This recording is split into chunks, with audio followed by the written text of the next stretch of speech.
مایا ہمارے پڑوس میں رہتی تھی۔ جب وہ پیدا ہوئی تو موسم خزاں میں بہار کے تازہ جھونکوں کی مانند تھی۔ ماں باپ نے خوشی منائی اور تمام خاندان میں مٹھائی تقسیم کی گئی۔ سب حیران تھے کہ بیٹی کی پیدائش پر کون اتنی خوشی مناتا ہے، جبکہ بیٹی تو رحمت ہوتی ہے، لیکن اسے زحمت سمجھا جاتا ہے۔ دراصل بیٹی زحمت تبھی ہوتی ہے جب اس کی قسمت خراب نکلتی ہے۔ مایا بچپن سے ڈرپوک واقعہ ہوئی تھی۔ ایک بھائی بڑا تھا، پھر مایا کے بعد ایک بہن اور ایک بھائی نے جنم لیا۔ یوں یہ کل 4 بہن بھائی تھے۔ مایا اپنے بہن بھائیوں میں کم شکل تھی، رنگ بھی دبتا ہوا تھا، جبکہ باقی تینوں گورے چٹے تھے۔ شاید اپنے سانولے ہونے کا احساس اسے خود اعتمادی سے دور لے گیا۔ اپنی اس احساس کمتری کی وجہ سے وہ ہر تقریب میں چھپی چھپی رہتی۔ کوئی تصویر بناتا یا مووی بنتی، وہ فوراً چہرہ چھپا لیتی یا دور بھاگ جاتی۔ عمر کے ساتھ ساتھ یہ احساس بڑھتا گیا۔ جب بھی لوگ اس کے رشتے کے لیے آتے تو وہ چھوٹی بہن کو پسند کرتے، اس کو نظر انداز کر دیا جاتا۔ بالآخر اس کی چھوٹی بہن کی شادی ہو گئی اور وہ منہ دیکھتی رہ گئی۔ مایا کے والد کا انتقال اس کے بچپن میں ہی ہو گیا تھا۔ شاید باپ کے چلے جانے سے وہ اور زیادہ حساس ہو گئی تھی۔ ماں نے شوہر کے فوت ہوتے ہی سسرال والوں سے کنارہ کشی کر لی تھی۔ حالانکہ مایا سے وہ سب بہت محبت کرتے تھے۔ وہ شروع سے ہی مشترکہ فیملی سسٹم میں پلی تھی۔ آنکھ کھولی تو ارد گرد بہت زیادہ پیار کرنے والی ہستیوں کو پایا۔ دادی، دادا، پھوپھی وغیرہ سب نے اس کو بہت لاڈ دیا۔ مایا کی شخصیت پر باپ کی وفات اور ددیال کی جدائی سے بہت برے اثرات مرتب ہوئے اور وہ ایک نامکمل شخصیت بنتی جا رہی تھی۔ مایا کی ماں کو اس کی شادی کی بہت فکر تھی۔ انہی دنوں اس کے لیے ایک رشتہ آ گیا تو بغیر چھان بین کیے انہوں نے بیٹی کی شادی کر دی۔ وہ 17 برس کی تھی جب دلہن بن کر سسرال آئی تھی۔ یہاں آ کر اسے احساس ہوا کہ اس کی شادی بہت غلط قسم کے لوگوں میں ہو گئی ہے۔ یہ بہت زیادہ چھوٹے دل اور دماغ کے مالک تھے اور تنگ نظر بھی تھے۔ ذرا ذرا سی بات پر ٹوکنا اور شک کرنا ان کا وتیرہ تھا۔ اس کا شوہر بھی عجیب مزاج کا مالک تھا۔ وہ معاملے کی صداقت جانے بغیر ماں اور بہن کی باتوں پر یقین کر کے اس پر سختی کرنے لگا تھا۔ اسی روز و شب میں مایا نے ایک بیٹی کو جنم دیا۔ وہ بھی بے حد خوبصورت تھی۔ اس کا نام صبور رکھا گیا۔ مایا کا دل بچی کی وجہ سے خوش رہنے لگا۔ ایک روز وہ اپنی بچی کے ساتھ صحن میں کھیل رہی تھی کہ سامنے والے گھر میں نہ جانے کب سے کوئی لڑکا کھڑا انہیں دیکھ رہا تھا۔ مایا اپنی سال بھر کی بیٹی کے ساتھ کھیل میں ایسی مگن تھی، اسے پتہ نہ تھا کہ کوئی اسے دیکھ رہا ہے۔ اتنے میں اس کی ساس آ گئی۔ اس نے جو لڑکے کو ادھر تکتے پایا تو سیخ پا ہو گئی۔ پھر اس نے اس بات کو اتنا اچھالا کہ گلی میں پڑے تنکوں تک کو خبر ہو گئی۔ بیٹے کے بھی خوب کان بھرے، یہاں تک کہ اس نے بدگمان ہو کر بیوی کو طلاق دے دی۔ مایا روتی ہوئی میکے آ گئی۔ ماں نے دل پر پتھر رکھ کر بیٹی کو پناہ دی، مگر وہ مایا کے آنے پر خوش نہیں تھی۔ بیٹی کو خوب سنائی کہ تم نے ضرور کچھ غلط کیا ہوگا، اسی لیے بسا بسایا گھر اجڑ گیا۔ مایا کی بیوہ ماں کا معاشی سہارا اس کا بڑا بیٹا تھا جو انہی دنوں کمانے لگا تھا۔ ایک چھوٹا بیٹا تھا جو ابھی زیر تعلیم تھا۔ وہ خوفزدہ تھی کہ اب مایا اور اس کی بیٹی کا خرچہ کیسے پورا ہوگا۔ مایا کو ماں کی پریشانی کا احساس ہوا تو اس نے تگودت شروع کر دی۔ بالآخر ایک پرائیویٹ اسکول میں نوکری مل گئی۔ جب صبور اسکول جانے کے لائق ہوئی، اسے بھی اسی اسکول میں داخل کروا دیا۔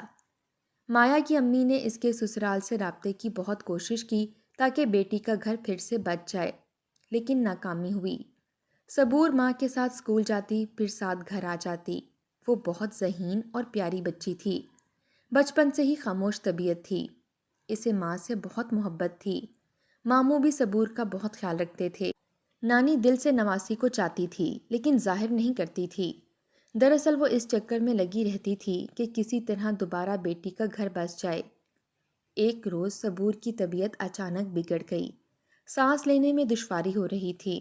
ہاتھوں اور ہونٹوں کی رنگت نیلی پڑ گئی۔ جلدی سے ڈاکٹر کے پاس لے گئی۔ اس نے دیکھتے ہی بتایا کہ اس کے دل میں پیدائشی سوراخ ہے۔ صبور کی حرکات و سکنات نارمل بچوں سے مختلف تھی۔ وہ بالکل بھی شرارتی نہیں تھی۔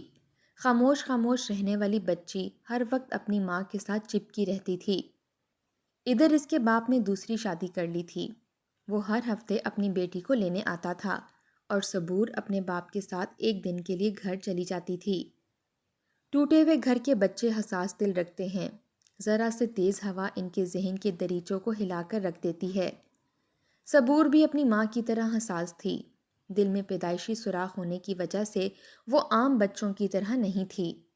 اس کے چھوٹے سے ننھے ذہن میں پتہ نہیں کیا کیا خیالات آتے ہوں گے۔ شاید سوچتی ہوگی کہ آخر میرے امی ابو الگ الگ کیوں رہتے ہیں، وہ دوسری عورت کے ساتھ کیوں رہتے ہیں۔ اس طرح کے ہزار سوالات اس کے ذہن میں آتے تھے۔ وہ ماں کی گود میں سر رکھ کر خاموش لیٹی رہتی۔ وہ کوئی فرمائش اور ناز نخرے نہ کرتی۔ پڑھائی میں وہ 100% نمبر لاتی۔ اس کی تحریر ایسی تھی جیسے موتی پروئے ہوں۔ اتنی سی عمر میں اتنی خوش خط تحریر اور اس قدر سوبر بچی شاید ہی کبھی کسی نے دیکھی ہوگی۔ مایا کی والدہ بار بار اسے دوسری شادی پر اکساتیں، مگر وہ منع کرتی۔ وہ دوسرا نکاح نہیں کرنا چاہتی تھی۔ وہ صرف اپنی بیٹی صبور کے لیے زندہ رہنا چاہتی تھی، اس کی بہترین پرورش میں عمر گزار دینا چاہتی تھی۔ سب سے بڑا مسئلہ صبور کے دل کا سوراخ تھا، جس کے علاج اور معالجے پر کافی رقم درکار تھی۔ دیکھنے میں تو تندرست لگتی تھی، مگر سردیوں میں کافی بیمار پڑ جاتی۔ یوں مایا اس کی طرف سے پریشان رہتی کہ علاج پر خاصے پیسے لگ جاتے تھے۔ مایا کی والدہ ہر وقت لڑتی رہتی کہ ہم کہاں سے تمہاری بچی کا علاج کرائیں، تم دوسری شادی کر لو۔ مایا کے بھائی صبور سے بہت محبت کرتے تھے، لیکن اس کی بیماری کی وجہ سے فکر مند رہتے تھے۔ وہ بھی چاہتے تھے کہ مایا شادی کر لے۔ بھاگ دوڑ کر کے ماں نے بیٹی کے لیے ایک رشتہ تلاش کر ہی لیا، لیکن انہوں نے صبور کی ذمہ داری اٹھانے سے انکار کر دیا۔ مایا کا نکاح خاور سے ہو گیا، اسے دوسری بار دلہن بنایا گیا۔ یہ سب کچھ صبور دیکھ رہی تھی، بہت اداس نظر آ رہی تھی۔ وہ ماں کو دلہن کے روپ میں دیکھ کر حیران ہو رہی تھی۔ اس کے ننھے سے ذہن میں طرح طرح کے سوالات اٹھ رہے تھے۔ کیا ماں چلی جائے گی؟ مجھ سے دور ہو جائے گی؟ کیا یہ انکل میری امی کو مجھ سے چھین کر لے جائیں گے؟ کیا میں پھر اکیلی رہ جاؤں گی؟ ماں کے ساتھ ساتھ لگی رہنے والی صبور ہزاروں خواہشات کے ساتھ خاموش نگاہوں سے دھولے کے روپ میں آئے شخص کو ماں کو لے جاتے دیکھتی رہتی۔ اس کی آنکھوں سے آنسو کی لڑیاں بہہ نکلی تھیں۔ وہ اپنے سوالوں کے جواب کس سے پوچھے؟ اپنی ماں سے، نانی سے، جنہوں نے مل کر اسے آج اکیلا کر دیا تھا۔ وہ معصوم بچی بے زبان تھی، کسی سے کچھ کہہ بھی نہیں سکتی تھی۔ اس رات وہ اپنی نانی کے ساتھ سوئی تو رات بھر جاگتی اور چپکے روتی رہی۔ کسی کو اس کے بہتے ہوئے آنسوؤں کی خبر نہ ہوئی۔ مایا نے اسکول چھوڑ دیا تھا۔ کچھ دن تو بچی اس آس پر اسکول جاتی رہی کہ وہاں ماں مل جائے گی، لیکن پتہ چلا کہ سسرال والوں نے مایا کی جاب ہی چھڑوا دی ہے۔ اب اس کا دل بھی اسکول جانے کو نہیں چاہتا تھا۔ نانی صبح اٹھاتی، وہ طبیعت خرابی کا بہانہ کر کے لیٹی رہتی۔ اسکول کی چھٹیاں ہونے لگیں۔ ایک دن اس کی ماں اپنے شوہر کے ہمراہ ملنے گھر آئیں تو وہ بھاگ کر ماں سے لپٹ گئی، جیسے صدیوں کا انتظار ہو۔ وہ پہلے سے زیادہ سنجیدہ اور اداس بچی بن گئی تھی۔ اسے اس شخص سے حسد ہو رہا تھا جو اس کی ماں کو لے گیا تھا۔ اس کے ساتھ اپنی ماں کا بیٹھنا صبور کو ناگوار گزر رہا تھا۔ جب اس کی ماں اپنے گھر جانے لگی تو صبور رونے لگی۔ ضد پکڑ لی، نہیں امی آپ نہیں جائیں گی، میرے پاس رہیں گی۔ وہ بلکنے لگی، مگر کون اس کی بات ماننے والا تھا؟ ماں بھی مجبور تھی، اپنے شوہر کے حکم کی تعمیل کرنا چاہتی تھی تاکہ دوبارہ کوئی ایسی ویسی بات نہ ہو جائے اور گھر بھی نہ ٹوٹ جائے۔ وہ اپنی ماں سے وعدہ کر کے گئی تھی کہ آئندہ آؤں گی تو صبور کو ساتھ لے کر جاؤں گی۔ یہ وہ وعدہ تھا جو کبھی وفا نہ ہو سکا۔ خاور اور ان کے گھر والوں نے بچی کی ذمہ داری اٹھانے سے انکار کر دیا تھا، کیونکہ وہ دل کی مریضہ تھی۔ صبور نے ماں کی جدائی کا گہرا اثر لیا، پڑھائی پر توجہ دینی بھی چھوڑ دی۔ اسکول سے آئے روز شکایات آتیں، لیکن اس کی صحت گرتی جا رہی تھی۔ وہ بہت دبلی ہوتی جا رہی تھی، اٹھتے بیٹھتے نیلی رنگت پڑ جاتی اور سانس لینے میں دشواری ہوتی۔ بھوک پیاس ختم ہو گئی تھی، تبھی نانی نے اس پر جبر کرنا مناسب نہ سمجھا۔ یوں صبور نے اسکول جانا چھوڑ دیا۔ مایا بیٹی کے دکھ سے آگاہ تھی، مگر وہ اب کسی اور کے قبضے میں تھی۔ ایسے جال میں جکڑی گئی تھی کہ پھڑک بھی نہیں سکتی تھی۔ اس کی بیٹی جو خوبصورت تھی وہ ہڈیوں کا ڈھانچہ ہو گئی تھی۔ اس نے 2-4 بار دبی زبان سے کہا بھی کہ میں چند دنوں کے لیے صبور کو لانا چاہتی ہوں، پر ساس نے سختی سے منع کر دیا کہ ہم بیمار بچی کو نہیں رکھ سکتے۔ اگر وہ ایک بار آ گئی تو واپس جانے پر اور زیادہ غمزدہ ہو جائے گی، پھر تمہارے لیے مسئلہ کھڑا ہو جائے گا۔ بہتر ہے کہ تم بھی اس سے زیادہ پیار محبت کا اظہار نہ کرو، ورنہ وہ اور زیادہ تمہاری یاد میں گلنے لگے گی۔ اس کو پھر صبر نہیں آ پائے گا۔ دل پر پتھر رکھ لو اور اسے صبر آنے دو۔ وہ کسی غیر کے پاس نہیں ہے، اپنی نانی کے پاس ہے، جو اسے تم سے بڑھ کر پیار کرتی ہے۔ جو جتنا بھی پیار کرے، بچے تو ماں کے ہی پیار کو ترستے ہیں نا۔ ماں کے پیار کا کوئی نعم البدل نہیں ہو سکتا۔ تبھی ایک روز مایا شوہر کی مرضی کے خلاف اپنی بچی کو گھر لے آئی تو بچی کے ساتھ سسرالیوں نے ایسا برتاؤ کیا کہ وہ بچی گھبرا گئی۔ اپنی معصوم بیٹی کی حالت زار دیکھ کر مایا اس کو دوبارہ ماں کے پاس لے آئی، اور پھر کبھی اس نے صبور کو اپنے گھر بلانے کی جرت نہیں کی۔ شوہر نے اس کے بعد مایا کو بھی میکے جانے سے روک دیا تاکہ بچی ماں سے نہ ملے اور اس کو بھول جائے۔ وہ کہتا کہ یہ لڑکی تمہاری ماں نے کیوں رکھی ہوئی ہے، اس کو اس کے باپ کے گھر بھجوا دینا چاہیے۔ یہ تمہاری والدہ کی نہیں، اس کے باپ کی ذمہ داری ہے، وہی اس کا خرچہ بھی اٹھائے۔ جب مایا ایسی باتیں سنتی تو اس کا دل دکھ جاتا۔ مایا کی والدہ جانتی تھی کہ باپ کے گھر صبور کا ٹھکانہ نہیں ہے، وہاں سوتیلی ماں کا سلوک اس بچی کے ساتھ برا تھا۔ عافیت اسی میں تھی کہ وہ نانی کے پاس ہی رہے۔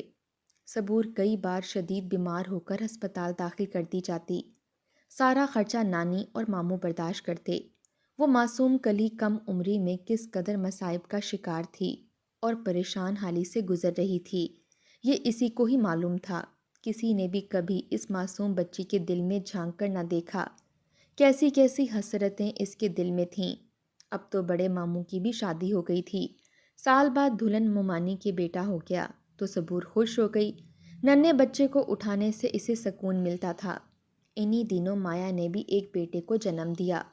ماں بیٹا لے کر ایک روز نانی سے ملنے آئی تو صبور کو عجیب سا احساس ہوا۔ جی چاہا اس بچے کو اپنی ماں کی گود سے اٹھا کر پھینک دے اور خود مایا کی گود سے لپٹ جائے۔ اس کا سوتیلا باپ اپنے بیٹے کا بہت خیال رکھتا تھا، اس کی ذرا سی تکلیف پر پریشان ہو جاتا تھا۔ وہ اگر رونے لگتا تو بیوی کو ڈانٹتا کہ مایا تم میرے بیٹے کا ذرا بھی دھیان نہیں رکھتی ہو، کیوں رو رہا ہے یہ آخر، کہیں اس کو چوٹ تو نہیں لگی؟ تب وہ یہ دیکھ کر سوچتی تھی، ایک کاش میرے ماں باپ بھی میری بھی اسی طرح پرواہ کرتے، میرے دکھ پر بے چین ہو جاتے، میرے رونے سے ان کی آنکھوں میں بھی آنسو آ جاتے۔ یہ سوچ کر صبور کی آنکھوں سے آنسو بہہ نکلتے تھے۔ جب ماموں کے بیٹے کو اٹھاتی، اگر وہ ذرا سا بھی روتا، ممانی دوڑ کر آتی، ارے منی تم نے یہ کیا کر دیا، کیسے اٹھایا ہے، کہیں اسے چوٹ تو نہیں لگ گئی، کیوں رو رہا ہے یہ؟ وہ دل ہی دل میں کڑ کر رہ جاتی کہ وہ تو منی سے اتنا پیار کرتی ہے اور ممانی کیسے بدگمانی کرتی ہیں۔ یہ وہ بچی تھی جو اپنی ماں کے بغیر باتھ روم تک نہ جاتی تھی، آج وہ اس ہستی کے بغیر رہ رہی تھی۔ بیمار پڑ جاتی تو زبان سے بے اختیار نکلتا، امی امی آ جاؤ نا۔ وہ دعا کرتی ماں آ جائے اور اس کا خیال کرے، لیکن یہ حسرت ہی بن کر رہ گئی۔ ماں نہیں آتی تھی کیونکہ وہ کسی اور کی بیوی بن کر اس کی ماں نہ رہ گئی تھی بلکہ ایک مجبور بیوی ہو چکی تھی۔ لاغر ہوتے ہوتے صبور بستر سے لگ گئی۔ مایا کی آرزو تھی اس کی بیٹی پڑھ لکھ کر کچھ بن جائے، مگر بیماری نے اس کو ایسا گھیرا کہ وہ اسکول جانے کی قابل ہی نہ رہی۔ انہی دنوں اس کی بیماری اتنی بڑی کہ اسے اسپتال میں داخل کروا دیا گیا۔ مایا کو بھائیوں نے اطلاع دی مگر وہ بیٹی سے ملنے نہ آ سکی۔ 2 بار مایا کو فون کیا گیا، اس نے کہا میرا بیٹا بیمار ہے، ذرا اس کی طبیعت سنبھل جائے تو آ سکوں گی۔ کچھ دن بعد وہ آ گئی۔ ماں کو دیکھ کر صبور کے تن مردہ میں جان پڑ گئی۔ اس کا جی چاہا کہ ماں کبھی اس کو چھوڑ کر واپس نہ جائے۔ 1 گھنٹہ بامشکل گزرا کہ مایا کا شوہر اس کو لینے آ گیا، کہنے لگا مایا گھر چلو، بیٹے کو بخار ہے۔ وہ فوراً اٹھ کھڑی ہوئی۔ وہ اتنی جلدی میں گئی کہ بیٹی کو الوداعی بوسہ بھی نہ دے سکی، یہ بوسہ اس کے لبوں پر ہی رہ گیا اور وہ شوہر کے ساتھ حکم کی غلام کی طرح چلی گئی۔ صبور ماں کو جاتے ہوئے دیکھتی رہ گئی۔ اس جھٹکے نے اس کو نڈھال کر ڈالا، اس کی حالت بگڑتی چلی گئی۔ اس کی نانی بھی شاید خدمت کرتے کرتے تھک گئی تھی۔ اس رات وہ بھی گہری نیند سو گئی۔ بچی بے بسی کے عالم میں رات بھر جاگتی اور کراہتی رہی۔ اس کو نیند نہیں آ رہی تھی، سانس لینے میں دشواری ہو رہی تھی۔ وہ بار بار دروازے کی طرف دیکھتی تھی کہ شاید ماں لوٹ آئے۔ صبور کی طبیعت زیادہ خراب ہو گئی، لیکن اس میں اتنی ہمت نہیں تھی کہ نانی کو آواز دے کر جگا دیتی۔ وہ اپنی آنکھیں بھی بند نہیں کرنا چاہتی تھی کہ کہیں ایسا نہ ہو اس کی ماں آ کر چلی جائے اور وہ آنکھیں نہ کھول سکے۔ جانے کتنی گھڑیاں کٹھن انتظار کی اذیت میں ڈوبی وہ آنکھیں کھولے پڑی رہی اور آخر کار اس جہان فانی سے کوچ کر گئی۔ صبح کا اجالا مدھم رنگ سے تیز روشنی میں تبدیل ہو گیا۔ پھر دھوپ کھڑکیوں کو گرمانے لگی تو نانی نے سوچا کہ صبور آج دیر تک سوئی ہوئی ہے، اب اٹھا کر دوا وغیرہ دوں۔ ان کا بھی جی نہیں چاہتا تھا کہ آرام سے سوئی بچی کو جگائیں، کہ بہت مشکل سے اس کو تکلیف میں نیند آتی تھی۔ دن کے 11 بجے بالآخر نانی سے رہا نہ گیا۔ انہوں نے صبور کے چہرے سے کمبل اٹھا دیا۔ اس کی آنکھیں کسی کے انتظار میں کھلی ہوئی تھیں، جیسے جاگ رہی ہو، لیکن وہ جاگ نہیں رہی تھی۔ وہ اس بے رحم دنیا کو چھوڑ کر اپنے خالق کے حقیقی کے پاس جا چکی تھی۔ اس کی ماں کو سب سے پہلے ہسپتال سے نانی نے فون کیا کہ تمہاری بیٹی اب اس دنیا میں نہیں رہی۔ یہ خبر ملتے ہی مایا تڑپ گئی اور بغیر سسرال کی پرواہ کیے وہ ہسپتال آ گئی۔ دیکھا تو اس کی بیٹی کی کھلی آنکھیں اس کا استقبال کر رہی تھیں، جیسے سوال کر رہی ہوں، امی اتنی دیر کیوں لگا دی اور اب آنے کا کیا فائدہ؟ کیوں چلی گئی؟ میرے مرنے کا بھی تم سے انتظار نہ ہو سکا؟ میں تو تم سے گلے بھی نہیں مل سکی۔ مایا چیخ مار کر بیٹی کی لاش پر گر پڑی۔ میری بچی تو انتظار کرتی رہی، مگر میں کتنی بدنصیب ماں تھی جو تیرے انتظار کے باوجود نہیں آ سکی۔ اس کی کھلی آنکھیں جیسے ہر ایک سے سوال کرتی ہوں، 5 سال کی بچی کو کیوں تڑپایا؟ دنیا والوں کو کیا حق تھا کہ انہوں نے میرے نصیب کی خوشیاں اور محبتیں مجھ سے چھین لیں؟